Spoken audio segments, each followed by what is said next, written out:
आप ये सोचो, एक स्टोर पर इतना स्कैम है, तो इनके मल्टीपल स्टोर्स पे कितना होता होगा और मल्टीपल सिटीज़ में कितना होगा। आप अपने रुपए की वैल्यू को समझिए, अगर आप ₹1 कम पेमेंट करते हैं, तो क्या आपको वो प्रोडक्ट चेकआउट हो पाता है? नहीं होगा ना। Hello and good evening everyone. मेरा नाम है राजन, मैं एक ब्रांडिंग एंड मार्केटिंग एक्सपर्ट हूँ। डिस्कस के थर्ड एपिसोड में आप सभी का स्वागत करता हूँ। मैंने अक्सर ये देखा है, जब भी आप किसी बड़े स्टोर पर कुछ भी खरीदने के लिए जाते हैं, अपना डेली यूज़ का आइटम, ग्रोसरी हो सकती है, कुछ भी फ्रूट्स, वेजिटेबल, कुछ भी आइटम्स हो सकते हैं, क्लोथ्स हो सकते हैं। वहाँ पर जिस शेल्फ से आप प्रोडक्ट को पिक करते हो, वहाँ पर एक प्रोडक्ट के ऊपर एमआरपी होता है, प्लस जिस शेल्फ में वो सामान रखा हुआ है, उसका एक स्टोर का प्रोडक्ट टैग वो लोग लगा कर रखते हैं।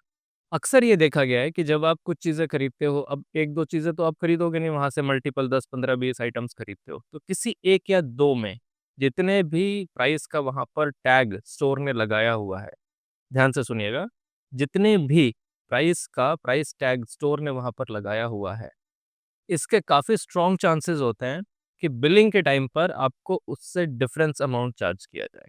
और ये सभी आइटम्स में नहीं होता, कुछ आइटम्स में पॉसिबिलिटी इसकी होती है।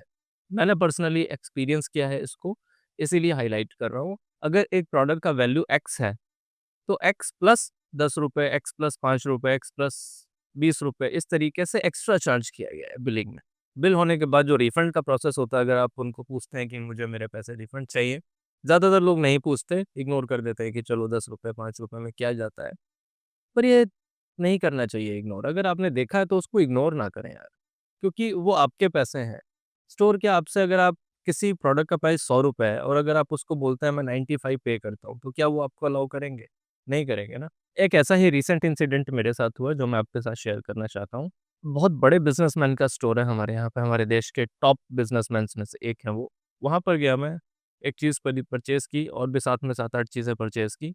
बिलिंग के टाइम पे उस प्रोडक्ट का 20 या 30 रुपीज़ मुझसे एक्स्ट्रा चार्ज किया गया। मैंने अपने पैसे माँगे तो बोला गया, जो भी उनका स्टोर कीपर था वो बोलता है कि सिक्योरिटी गार्ड से एक स्लिप फिल करवाई, उन्होंने पूरी डिटेल मेरी फिल की।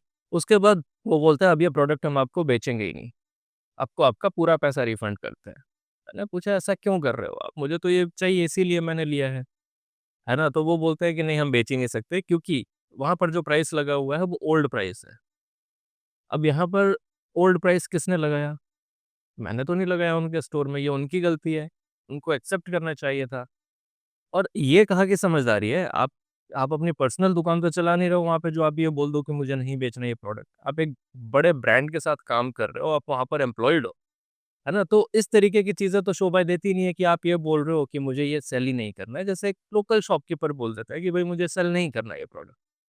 आप ऐसे बड़े सुपर स्टोर्स में तो ऐसा नहीं बोल सकते। तो मुझे ये चीज़ ठीक नहीं लगी, हालाँकि उन्होंने मेरे पैसे रिफंड किए, डिफरेंस अमाउंट रिफंड किया, पूरे पैसे नहीं। ऑफ़ कोर्स मुझे वो प्रोडक्ट चाहिए था। लेकिन इतनी परेशानियाँ होती हैं, मल्टीपल लोगों से बात करनी होती है ना? और वो लोग बड़े ही रूड होते हैं, ठीक से बात नहीं करते, आपकी बात का ठीक से जवाब नहीं दे पाते, क्योंकि उन्हें खुद भी नहीं पता कि ऐसा हुआ क्यों? अगर सीधी-सी बात वो गलती एक्सेप्ट कर लेते हैं अपनी, तो 10-5 रुपए मुझे फ़र्क नहीं पड़ता, 10, 20, 30 रुपए से, एक बार अगर पे कर दिया। और ऐसे आप ये देखो, उस स्टोर पे कितने लोग आते होंगे। मैं सिर्फ़ एक पर्टिकुलर स्टोर की बात करता हूँ, उनकी पूरी चेन है, मल्टीपल सिटीज़ में मल्टीपल स्टोर्स हैं। एक स्टोर पर 1000 से ज़्यादा लोग आते होंगे मेरे ख्याल से, बल्कि और भी ज़्यादा 2-3 हज़ार लोग तो आते होंगे। उसमें से लेट्स से अगर 2-3-4% लोगों के साथ भी ऐसा हुआ, 50 या 100 50-60 लोगों के साथ ऐसा हुआ अगर स्कैम, ₹10 या ₹20 का, ऑन एन एवरेज अगर मैं ₹10 भी मानता हूँ, तो 50-60 लोगों का करीब ₹600 पर डे का हिसाब से, महीने का कितना हो गया ये, कुछ 15-17 हज़ार रुपए। ये बिलिंग स्कैम है एक तरीके से। अब दूसरा आता है चेंज स्कैम। अब दूसरा आता है जो छोटे-छोटे पैसे आपके बचे होते हैं, जैसे कोई प्रोडक्ट 99 का है, आपने ₹100 दिए, उसने ₹1 रिटर्न नहीं किया। 98 का है, आपने ₹100 दिए, वो उसने रिटर्न नहीं किया। तो वो ₹1-2 कहाँ जाता है? किसी ब्रांड की जेब में नहीं जाते वो जो वहाँ का स्टाफ है, उन लोगों के पॉकेट में जाते हैं।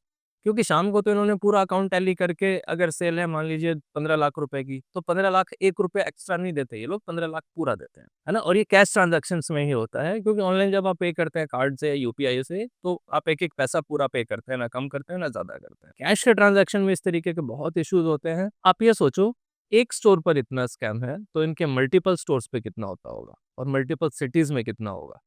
ये बहुत बड़ा अमाउंट होता है ना? आपको अगर ये लगता है 10-20 रुपए से कोई फ़र्क नहीं पड़ता, तो आप एक काम करिए, उन पैसों को एक डिब्बे में डालना शुरू कीजिए और महीने के एंड में ₹100, ₹200, ₹300, ₹400 जितने भी हो जाते हैं ना, उससे आप किसी किसी को भी खाना खिला दीजिए। वो बेटर ऑप्शन है इन लोगों को एक्स्ट्रा पैसे देने से। दूसरा एक्सक्यूज़ ये लोग देते हैं स्टोर वाले, अगर ये लोग प्यार से बात करते हैं तो दूसरा एक्सक्यूज़ देते हैं, इतना बड़ा स्टोर है, एरर्स होती हैं, ऐसा होता है, वैसा होता है। इतने अच्छे सॉफ्टवेयर्स होने के बाद एक-एक चीज़ सिंक्रोनाइज़्ड नहीं हो पाती इन लोगों की। और मुझे नहीं लगता उस ब्रांड से ज़्यादा भीड़ या रश किसी दूसरे ब्रांड के स्टोर्स में होता होगा। वो ब्रांड है डी-मार्ट। डी-मार्ट में आप जाकर देखिए, वहाँ पर बिलिंग काउंटर्स इतने फ़ास्ट होते हैं उनके, 2 से 3 मिनट लगता है आपको बिलिंग के लिए। क्यू में आपको ज़्यादा टाइम लग सकता है क्योंकि बहुत सारे लोग होते हैं वहाँ पे, ज़्यादा चीज़ें खरीदते हैं, क्योंकि वो सबसे कम प्राइस पे देता है चीज़, आई थिंक डी-मार्ट वाला, राइट? बट उनकी जो बैकएंड की इन्वेंटरी है और फ्रंट एंड का जो बिलिंग सॉफ्टवेयर है, इतना अच्छे से सिंक्रोनाइज़्ड है आपस में, एरर फ्री बिलिंग होती है। हालाँकि चांसेस हैं वहाँ पर भी कभी एक आधा कुछ हो गया, लेकिन वो लोग एक्सेप्ट करते हैं चीज़ों को। दूसरे स्टोर्स की तरह वो लोग नहीं करते कि हम एक्सेप्ट नहीं करेंगे, हम आपको ये प्रोडक्ट नहीं बेचेंगे, इस तरीके से नहीं करेंगे। तो ज़रूरत है आपको जागरूक होने की। कोई भी स्टोर वाला क्यों चाहेगा कि आपका भला हो? वो तो अपना ही भला चाहेगा, वो चीज़ों को, मैं ये नहीं बोल रहा वो जानबूझ के स्कैम कर रहे हैं, उनसे गलतियाँ होती है, लेकिन वो एक्सेप्ट नहीं करते। एंड ऑफ द डे क्या होता है? ब्रांड का नाम खराब होता है। आप ब्रांड के स्टोर को इग्नोर करना शुरू कर देते हो, आप बोलते हो, आप सोचते हो कि भाई मैं नहीं जाऊँगा वहाँ पर, ऐसा हुआ था 1-2 बार, है ना? और 1-2 बार होता है तो इग्नोर कर देते हैं। मेरे साथ उस पर्टिकुलर ब्रांड के स्टोर पर लगभग हर टाइम ही होता है। बहुत बार मैं कुछ बोलता ही नहीं हूँ, क्योंकि मन नहीं करता बोलने का उन लोगों से, क्योंकि उनका वही टिपिकल आंसर होगा कि मत लो। पता नहीं ऐसा क्यों होता है? क्या ये चीज़ इतनी मुश्किल है कि ये सिंक्रोनाइज़ नहीं की जा सकती या मैनेज नहीं की जा सकती? पता नहीं ये बात ब्रांड को पता होती है या नहीं पता होती है? मेरे ख्याल से नहीं पता होती है, क्योंकि कोई कंप्लेंट करता नहीं है, कोई रिपोर्ट करता नहीं है, ये अमाउंट इतना छोटा होता है।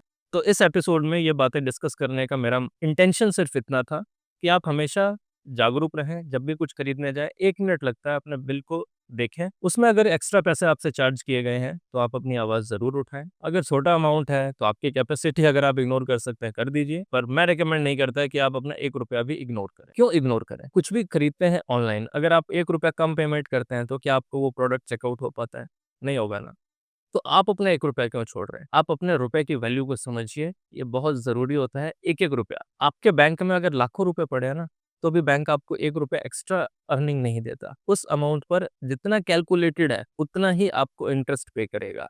₹1 तो बहुत बड़ी बात है, 1 पैसा भी एक्स्ट्रा पे नहीं करेगा वो। तो बस मेरा एक ये छोटा-सा प्रयास था, आपको बताने का कि इस तरीके के स्कैम्स बहुत होते हैं। तो मैं मिलता हूँ आपसे डिस्कस के 4th एपिसोड में, यानी कल रात को 9 बजे।